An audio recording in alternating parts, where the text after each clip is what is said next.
Está no ar o programa Espaço Cidadão com Robson Carvalho. No ar, o nosso programa Espaço Cidadão, chegando em todo lugar onde tiver internet, através do nosso canal do YouTube Robson Carvalho, pode achar pelo Robson Cidadão, também no Spotify, lá no portal Congresso em Foco e ainda na TVT, TV aberta, em toda São Paulo, Grande São Paulo e várias partes do Brasil através de retransmissoras. No programa de hoje, estamos aqui, em um dos jardins da USP, Universidade de São Paulo, onde está acontecendo o primeiro Fórum Brasileiro de Sociologia. E conosco, ao nosso lado, está a professora Edna Castro, que conosco vai falar a respeito do objetivo desse fórum, sobre a sociologia, o papel da sociologia no mundo que vem passando por tantas crises, e também sobre o objetivo deste fórum que está acontecendo. Ela é presidente da Sociedade Brasileira de Sociologia e conosco vai tratar de diversos temas e vamos falar um pouquinho do livro dela aqui, que é uma surpresa para daqui a pouco. Professora Edna, seja bem-vinda ao nosso Espaço Cidadão. Com muito prazer. Um prazer tê-la conosco, viu? Então, vamos conversar, não é? Vamos pouco sobre a sociologia e o que é que essa ciência tem para contribuir com o mundo, com o pensamento, com a reflexão, o entendimento de todas as dinâmicas que ocorrem no mundo.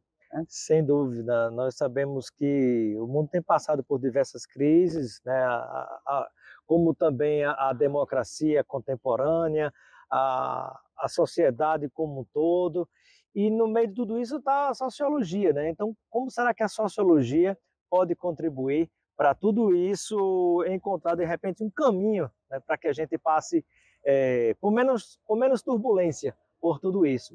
Mas antes eu queria, aqui a gente está ao ar livre e o vento vai balançando o banner, não tem problema. Mas para quem está nos ouvindo, a gente está aqui nos jardins da USP, está dando um ventinho agora, mais tranquilo.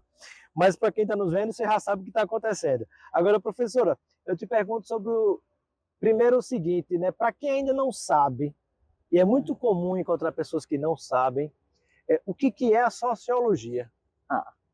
Bom, a sociologia é uma ciência, não é?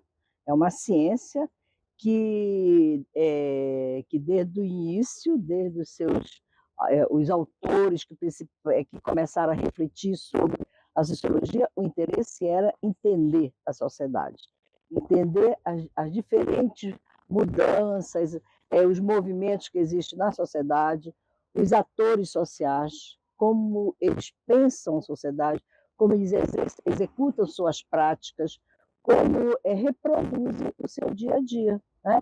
De uma maneira coletiva, com outras pessoas, entre diferentes pessoas, e desenvolve, evidentemente, sua prática de vida. Então, cada sociedade ela pensa sobre si. A sociologia pressupõe, não é? Que cada sociedade, ao pensar sobre si, ela faz ela interpreta de uma maneira reflexivamente, não é? A construção que aquela sociedade ou que aquele povo produziu e que entende como a vida social. Né? E aí eu te pergunto o seguinte, é possível ou não, isso acaba confundindo, se a gente fizer um paralelo, uma analogia com a psicologia. Quando você pensa na psicologia, ela vai estudar o comportamento do indivíduo, as suas questões internas. Nós podemos dizer que, quando a gente olha para a sociologia, a gente pode pensar no estudo desse conjunto de indivíduos que está no meio daquela sociedade, vai tentar estudar os problemas da sociedade, como a psicologia vai se aprofundar nos problemas do indivíduo? A diferença entre a psicologia, o campo da psicanálise mesmo, e a sociologia, pela própria concepção do objeto de estudo. Então, a psicologia, a psicanálise, ela trabalha esse mundo interior, dimensões da vida subjetiva, não é? dos indivíduos. A sociologia ela tem essa visão um pouco mais geral, não é? Ela tem ela se preocupa em entender as relações sociais, as relações entre sujeitos, o que os sujeitos pensam, como esse movimento, tudo bem, porque tem o lado também do indivíduo, né? O indivíduo que participa da sociedade, mas e a sociologia ela busca entender como coletivamente os indivíduos se organizam e constroem a sua vida social, Olha para não o é? conjunto. Ela olha para o conjunto e é muito importante porque a sociologia ela tem uma forma, uma construção, digamos assim, teórica, epistemológica, não é? Que lhe permite entender as grandes dinâmicas do mundo. Por isso que a gente tem uma visão macro sobre as sociedades. Por exemplo, as relações entre sociedades diferentes, a relação entre o Estado, analisa o próprio Estado, mas a relação do Estado com a sociedade, a relação de grupos sociais diferentes, não é? Os processos de mobilidade, a migração. Então, entre as ciências sociais, a sociologia tem um lugar especial, no sentido de que ela busca entender as grandes correlações, né, os grandes eixos de construção da vida social. E uma coisa importante, quando nós pensamos em ciências sociais, nós pensamos basicamente em sociologia, antropologia e ciência política. Há 3 áreas dentro das ciências sociais. Em algumas universidades pelo Brasil e mundo, são quase todas dentro de um curso só, em outros lugares está tudo separado, né? Cada um dentro de uma caixinha diferente, mas é todo mundo irmão. É, eu acho que ele pode pensar que as ciências sociais são muitas, né? Como você disse, antropologia, sociologia, Basicamente, ciência política, mas também a geografia humana, mas também o direito não como o ciência, mas direito. direito como uma dimensão importante Ciência social aplicada. de ciência social aplicada, nós podemos falar na economia, são campos diferentes dentro das ciências sociais, não é? E que é importante se pensar que o conhecimento ele exige um pouco de uma certa interdisciplinariedade. Por exemplo, a sociologia ela precisa da história, né? Como é que você vai explicar uma sociedade se você não tem essa profundidade que é dada pelo tempo vivido por essa sociedade, por as sociedades que estão sendo analisadas? E então é muito importante. Hoje se faz um debate relevante a propósito de uma interdisciplinaridade, de um diálogo entre essas ciências, de uma troca de conhecimentos, não é? E eu acho que a sociologia um pouco, ela tem esse espírito, entendeu? Porque você pega, por exemplo, os autores clássicos da sociologia, eles foram, de certa forma, um pouco interdisciplinares, não é? Eles, ao mesmo tempo que analisavam o desenvolvimento capitalista, eles analisavam o papel e a formação do Estado para essa sociedade com esse Karl modo Marx, de o produção. Max Weber, Marx, o Weber, Emile o Durkheim. Durkheim. Então, a tradição da sociologia ela é um pouco no diálogo com essas disciplinas, não é? E é muito bonito, porque mesmo que a economia ela aprofunde um determinado espaço dessa vida social, ela tem limites. Ela não vai, por exemplo, lá na psicologia, não é? Mas a sociologia talvez seja a ciência que constrói mais esse diálogo, no meu ponto de vista. Mesmo com a antropologia. Quer dizer, a antropologia, o pesquisador da antropologia, o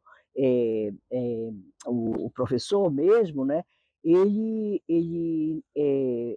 precisa também do entendimento da história, né, da economia, embora ele trate de certos temas da sociedade que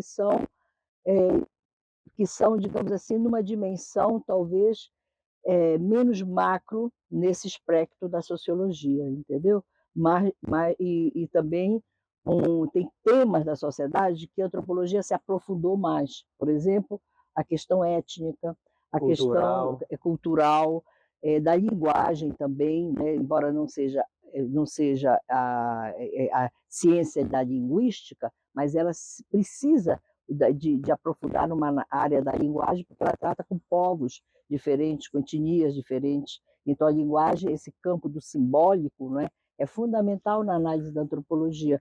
A sociologia ela já entra, ela tem outras interesses mais, talvez mais dominantes, né? Se nós analisamos a literatura, que é esse papel de trabalhar com teorias mais macros, mas que tenham um campo de explicação que recubra um universo maior de relações sociais.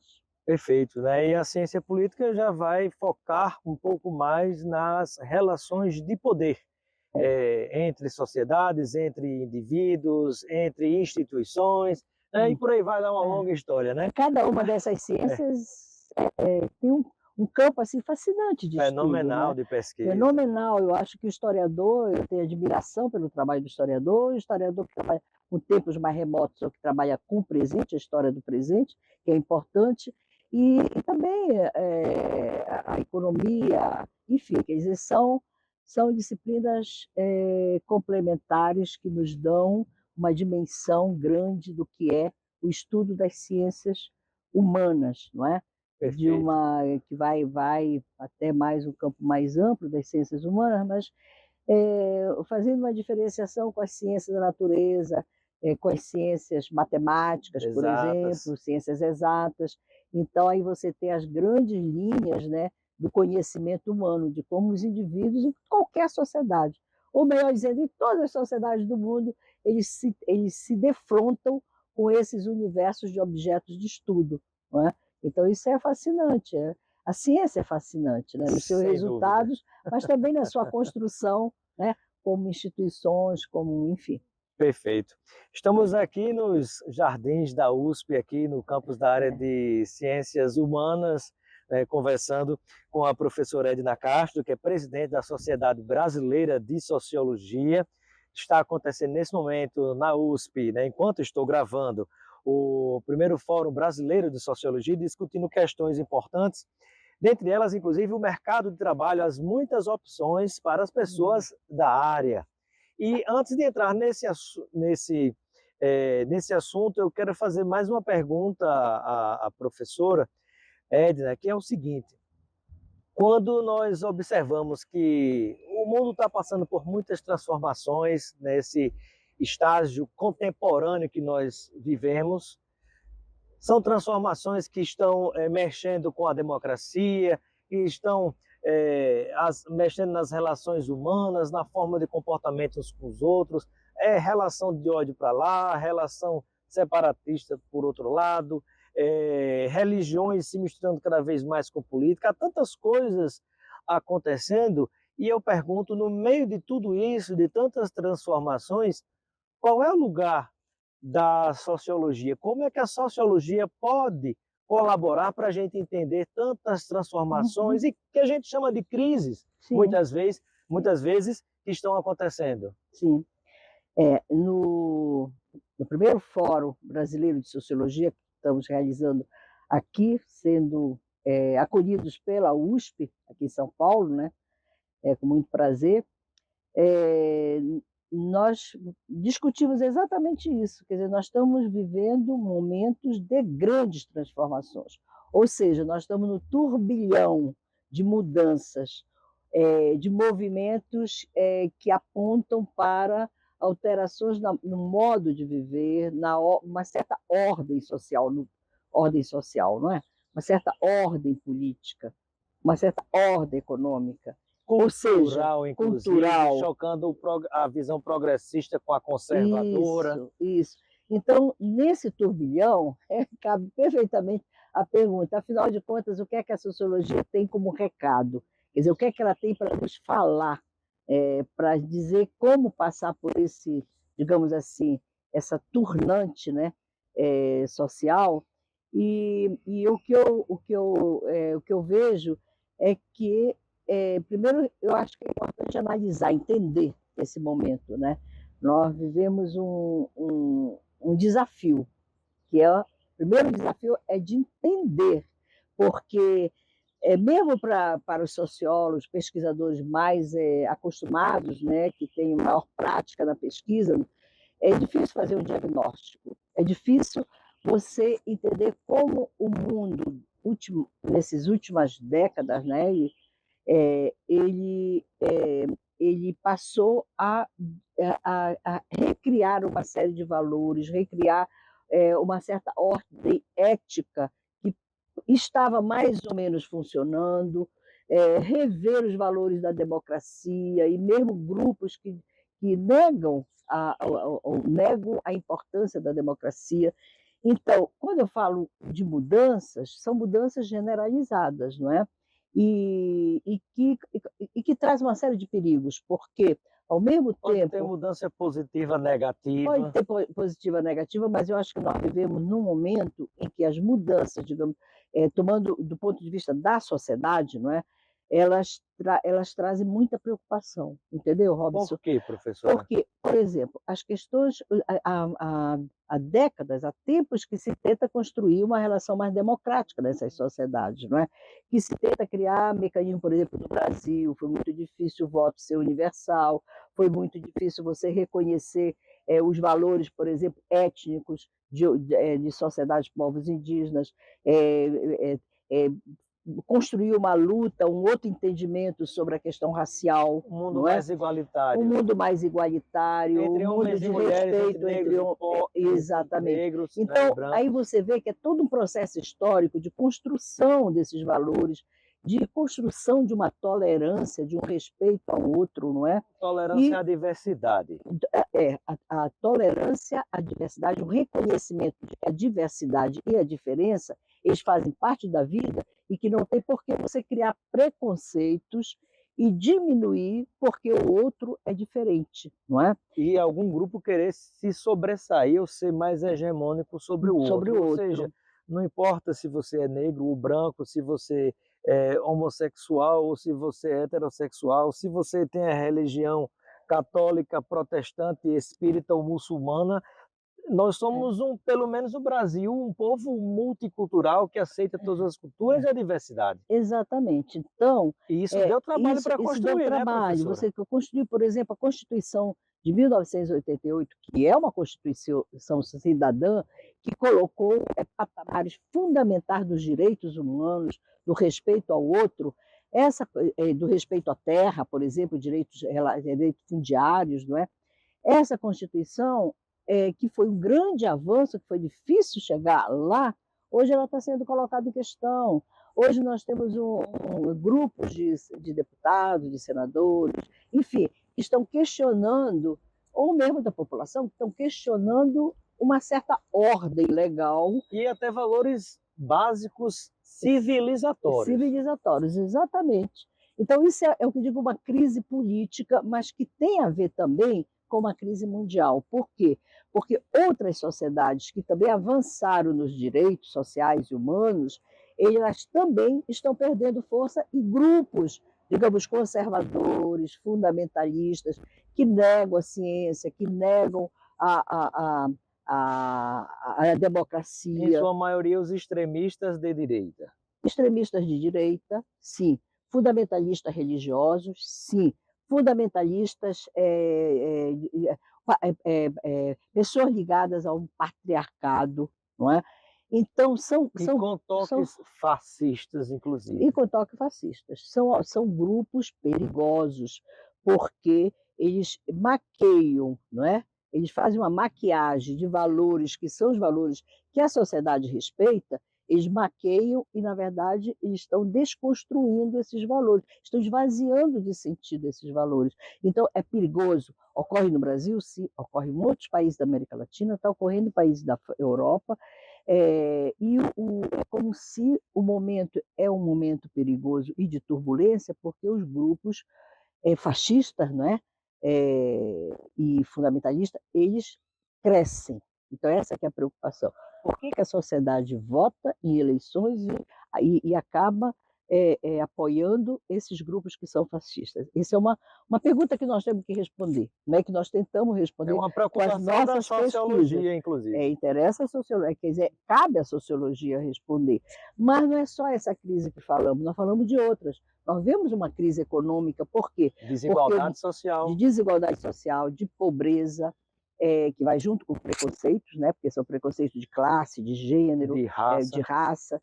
E então essa crise econômica tem a ver com a acumulação da riqueza. O mundo não pode ser cada vez mais a riqueza concentrada na mão de poucos e a pobreza crescer no mundo, porque não é só no Brasil, cresce também em outros países da América do Sul, cresce na América do Norte também, né, que é um país, digamos assim, rico.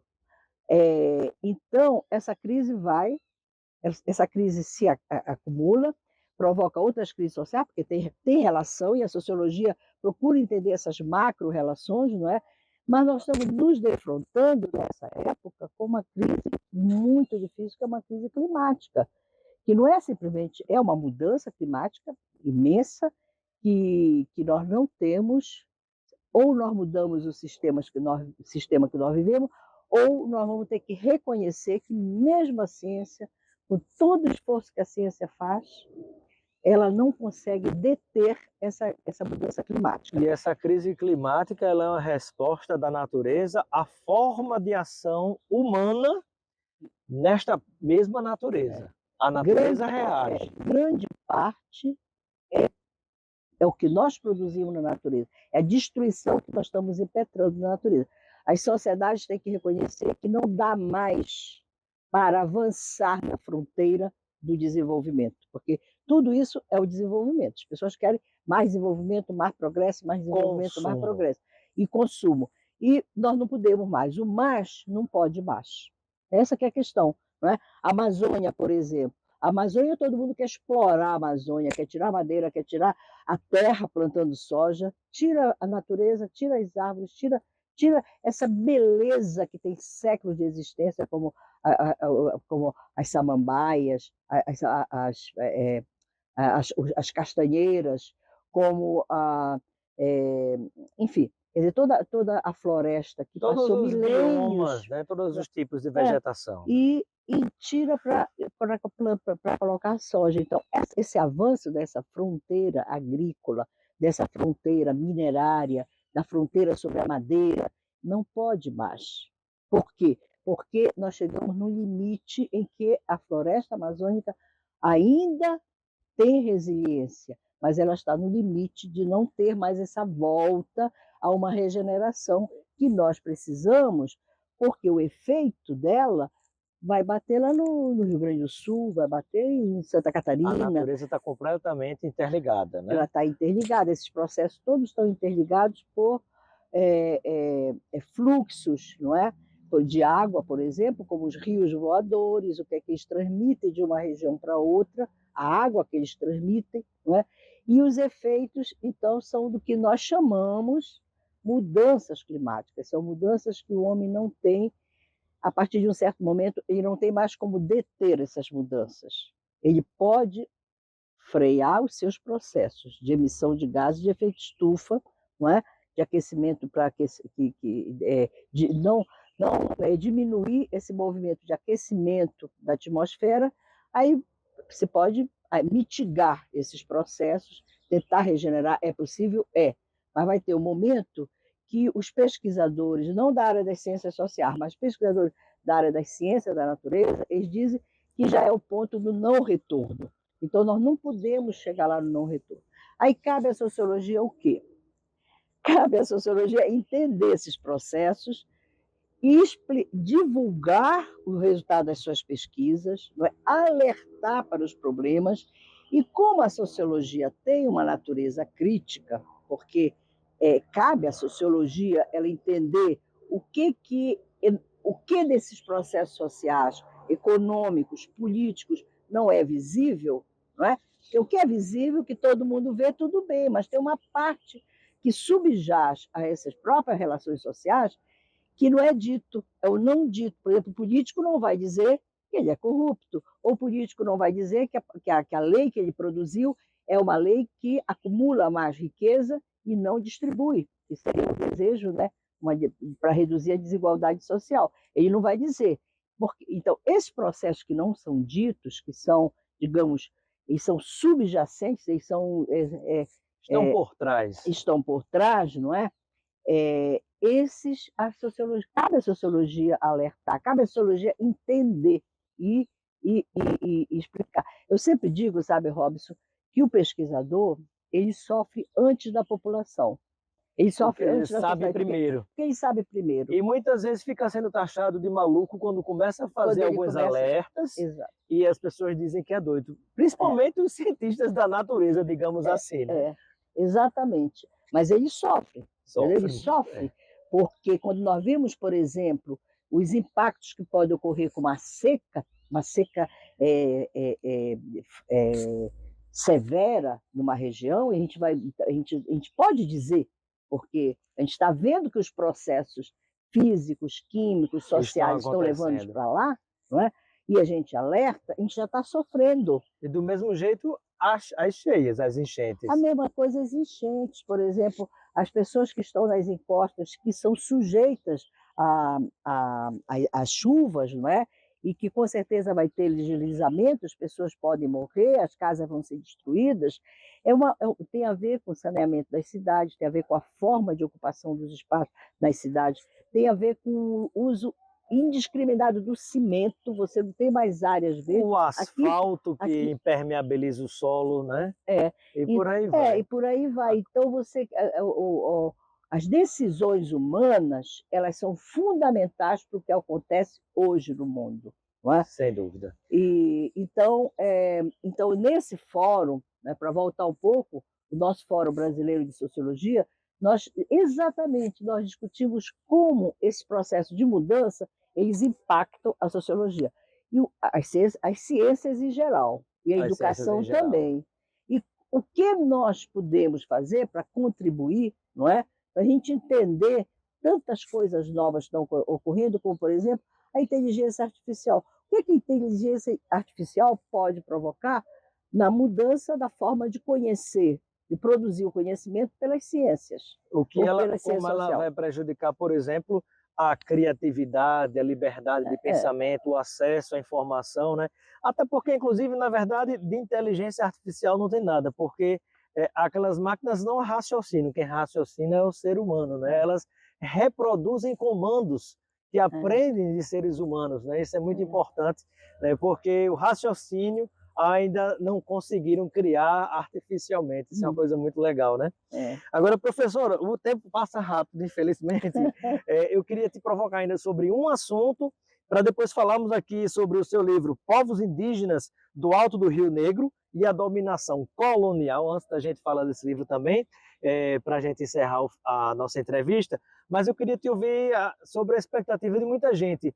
Quais são as possíveis áreas como mercado de trabalho para quem é um sociólogo, para quem se forma em ciências sociais, antropologia ou ciência política, ou especialmente a própria sociologia, que é o motivo de nós estarmos aqui nesse momento? Sim, esse foi um dos temas que nós discutimos agora no fórum, estamos discutindo. O mercado de trabalho, do sociólogo, ele tem várias o sociólogo formado, ele tem várias possibilidades de trabalho. Um é o trabalho acadêmico, não é? Aqueles estudantes que são mais afeitos à pesquisa, que têm interesse tem muitas questões que eles se colocam do entendimento da sociedade, então são pessoas que estão orientado, digamos, para uma atividade acadêmica, não é? Para ser pesquisador de institutos de pesquisa, ou para ser professor de universidade, professor do ensino médio. O ensino médio abarca ele absorve bastante sociólogos pelas disciplinas que se dá no ensino médio, não é?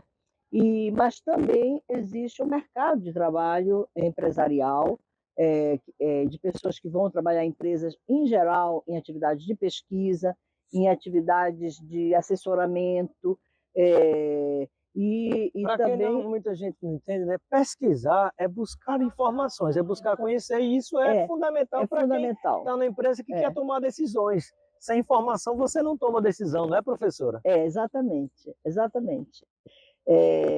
Então, o sociólogo ele é chamado para várias atividades. Por exemplo, às vezes a gente não pensa, mas a área de saúde tem muitos sociólogos, porque os sociólogos eles fazem pesquisas sobre dados de saúde, sobre informações para as equipes médicas, informações relacionadas a gênero, relacionadas à etnia, não é?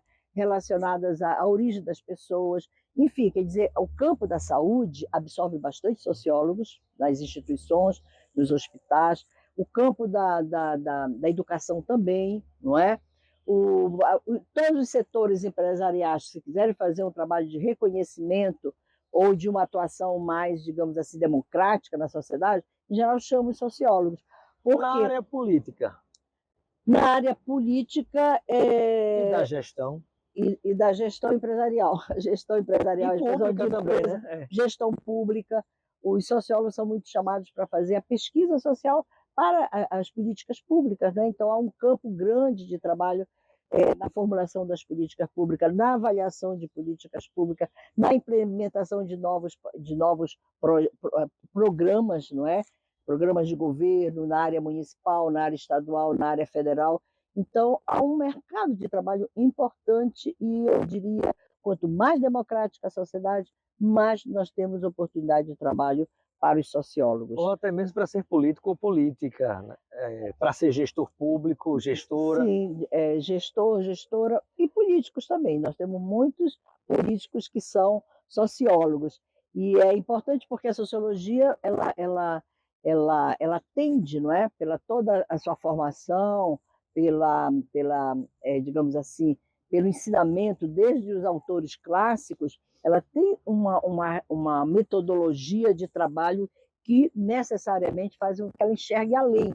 E essa percepção os torna pessoas críticas, né? A crítica no bom sentido, a crítica é aquele que é capaz de ver, mas inverter o olhar.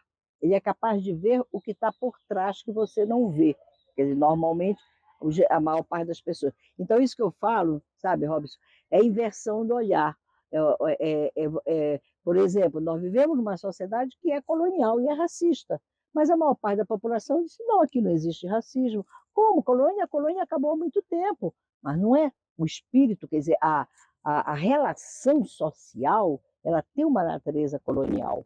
Sabe, se você Porque pensa, os hábitos de gerações não mudam de uma hora para outra. não mudam e a sociedade se vê como dominadora do outro, sabe? E aí eu já entro no assunto do seu livro, professora, que está aqui em mãos, que Sim. é escrito, inclusive, tanto pela professora com quem eu estou conversando, a professora Edna Castro, que é presidente da Sociedade Brasileira de Sociologia e é professora da Universidade Federal do Pará. Tá.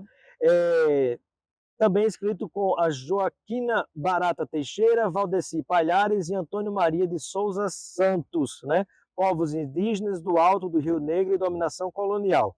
A resistência na contracorrente de missões, missionários e militares. Aliás, a história de militares com os indígenas nunca foi boa, né, professora? Não, sempre teve muita dificuldade para os povos indígenas, não é? Sim. E esse trabalho é justamente do período da ditadura.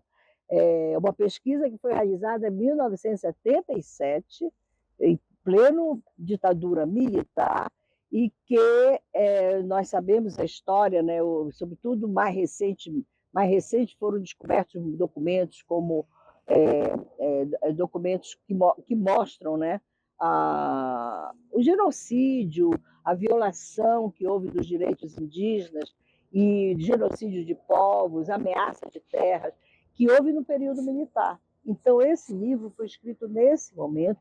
Eu estou muito feliz com meus colegas de termos publicado esse livro, que é inédito, por solicitação da Comissão da Verdade, porque qual é a grande verdade que esse livro traz, professora? Esse livro nos mostra como viviam os povos do Alto Rio Negro, que o Alto Rio Negro é a região chamada Noroeste do Amazonas, do estado do Amazonas, não é?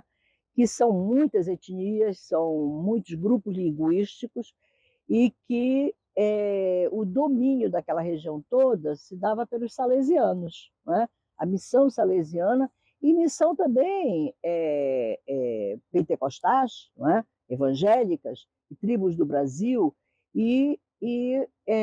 então é o que chama o processo civilizatório, que não começou agora, mas começou desde que os portugueses chegaram. Como se o índio fosse o selvagem, quem vinha da Europa era o civilizador, o moderno, o avançado, né? E você agora vai ter que se transformar no que eu sou. Com uma religião verdadeira, isso. Não é? Então o índio era vazio de religião porque o que ele tinha não servia, ou ele não tinha uma língua. Que veio da África também, né? Foi, digamos assim, praticamente destruído muita parte do que existia do conhecimento e da prática da religião do povo africano. Ele foi submetido a ter que falar o português, a ter que ter a religião católica, a ter que comer o que era, digamos, civilizado. Então isso é uma destruição de saberes, de conhecimento, de religiosidade, de sentimentos, né, da cultura de um povo pela imposição do outro, supondo que o outro tinha antes não tem valor. O que tem valor é o que se vai colocar para ele, exigir que ele absorva. Então, esse é o processo civilizatório. O que nós achamos, o que nós positivamos, valorizamos como civilização é isso, que na verdade é submissão submissão de uns ao pensamento e à cultura do outro, por imposição. Não é? Ainda hoje temos reflexo disso, professora, quando a gente pensa de como é que o brasileiro se vê na hora que está diante de um europeu ou de um norte-americano, como se fossem pessoas superiores, que na verdade não são. Não são. Não são. Então a ciência que nós fazemos... O viralatismo. É o que o colega estava falando, que é o sentimento, é como se nós tivéssemos um sentimento de vira-lata, nós somos inferiores, mas esse sentimento ele é repassado, não é? De geração a geração. E que nós não temos que cultuar, nós temos que negar, nós temos que nos livrar desse sentimento, para podermos olhar o outro com respeito e o outro que talvez nós pensássemos que fosse inferior, nos olhe com o mesmo nível de igualdade. Encontrarmos a nossa verdade. Encontrarmos a nossa verdade. Então, o que houve lá, se você fosse lá em 77, como nós fomos, nessa expedição científica, você ia ver, por exemplo, no campo da educação, porque os salesianos investiram, o processo civilizatório dos salesianos era a educação. Então, eles faziam aqueles grandes colégios e traziam as crianças das aldeias que ficavam o ano aprendendo, ficavam na escola. Então, eles tinham que aprender a higiene, tinham que aprender a como andar, como vestir, como falar, o que falar. Não pode falar isso, sobre esse assunto não se pode falar. Então, tinha as interdições, não se pode comer com pimenta, não se pode... Então, todas as interdições nós mostramos aí numa linguagem muito assim, acessível. O que a gente retrata é o que era a dominação salesiana sobre os povos indígenas do Alto Rio Negro, não é? E eu acho que depois de todo esse tempo que a gente escreveu, porque a gente foi proibido de publicar, porque era ditadura, no livro está a palavra confidencial, porque nos proibiram até de termos uma cópia, nós tivemos que encontrar uma forma de esconder uma cópia para poder depois reproduzir para nós autores, não é? E finalmente que nós não publicamos nada. Mas é um retrato daquela época muito importante, e agora quando nós lemos o texto, nós ficamos surpreendidos com a qualidade do texto. E que parece que tem muita coisa que não mudou. E que muita coisa não mudou. E o prefácio que faz é um colega antropólogo especialista do Rio Negro, que é o Márcio Meira, e ele diz que, ele diz no prefácio, né, sobre o olhar, ele comenta o olhar certeiro dos autores em entender aquela dinâmica naquele momento, e que exatamente o que a gente faz como crítica colonial é o que nos anos 80, final dos anos 80, o movimento indígena, dos jovens indígenas do Rio Negro, acabou, sabe, virando a mesa, não é? Porque eles começaram a contestar aquela educação que desnorteava as crianças. Porque as crianças, quando voltavam para a aldeia, não queriam mais viver como viviam antes. Estavam sendo desaculturadas. Eles não queriam mais comer, estavam numa confusão, porque você não adotou a cultura do outro, em um ano ninguém adota uma outra cultura, e ao mesmo tempo a sua cultura foi desvalorizada. Então, os problemas psíquicos com as crianças, etc. Então, o importante foi que eles alteraram o modo de educação, acabou predominando a proposta que eles tinham, que era educação indígena na aldeia e não na cidade, e professores indígenas e não italianos, como era o caso, italianos, espanhóis, que eram padres que vinham de fora, e que, enfim, e freiras também, não é? Então, é um retrato do Brasil, sabe? É um retrato do Brasil. E um Brasil que está mudando, isso é importante, e mudando pela mão dos atores sociais que vivem lá e que rejeitam aquele modelo que está sendo imposto. e que reafirma o seu próprio modelo de vida, não é? E os povos indígenas do Alto Rio Negro fazem parte das lideranças hoje do movimento indígena no Brasil, que cresceu, não é? E se formos analisar, né, as pessoas que trabalham com esse tema, não é um tema que eu tenho trabalhado na minha vida profissional, ao contrário, não sou antropóloga, mas essa análise é mais no campo da sociologia. Mas o que mostra é que o movimento indígena tem muito a ver com o Alto Rio Negro, porque eles acabaram colocando na pauta o debate sobre a autonomia, o debate sobre o respeito à etnia, à linguagem.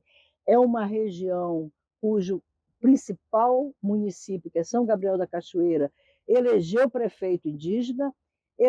Os vereadores são indígenas, porque é um município massivamente indígena, e esse município aprovou que naquele território são oficiais 4 línguas, a língua portuguesa e as 3 línguas dos grandes ramos indígenas, porque é um mosaico de indígenas, né? São muitos povos. Então, é o primeiro município no Brasil com uma afirmação étnica dessa natureza. Perfeito. Então, é isso que a gente relata nesse livro. Muito bem, e muito mais, senão a gente vai tirar a graça do livro, né? Você pode adquirir procurando pela Valer Editora, Povos Indígenas do Alto do Rio Negro e Dominação Colonial. Professora Edna Castro, muito obrigado pela sua participação no Espaço Cidadão. Eu só queria dar só uma falazinha final, dizer que esse foi o único trabalho sobre povos indígenas que eu fiz. Eu tenho trabalhado mais toda a minha carreira sobre são grandes questões relacionadas ao desenvolvimento, ao meio ambiente, não é? E as questões relacionadas a trabalho e a movimentos sociais, numa perspectiva bem das metodologias da sociologia, das grandes regulações, etc. Então, só para dar... Perfeito. E a Amazônia, quer dizer, a Amazônia é o tema que eu me dediquei. Sua paixão. Obrigado, professora. Eu que agradeço muito, Robson, você ter convidado e dar essa relevância, né, para o nosso Fórum Brasileiro de Sociologia e da gente poder falar um pouco da sociologia e falar de tantas coisas fascinantes desse mundo social que nós nos dedicamos, né, para entender. Perfeito. Muito obrigado.